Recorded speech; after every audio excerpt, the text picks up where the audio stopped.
At a website with millions of posts and millions of users, how do they store view counts for those posts? Because they're not going to store a unique set of user IDs for every single post, because if you've got millions of users, millions of posts, that will melt your database. And so they don't do that. They do a thing called HyperLogLog.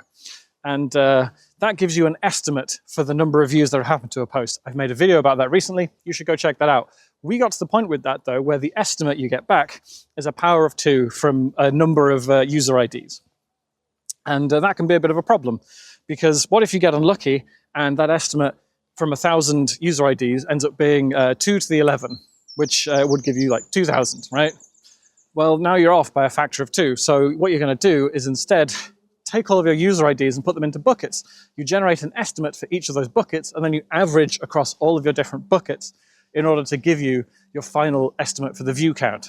So if you have one bucket that's saying, based on my user IDs, I'm estimating 500, another bucket that says, based on my user IDs, I'm estimating it's 1,000, then you have to average those two things and say, well, the estimate is about 750, which again can be quite inaccurate if you're doing 2 buckets.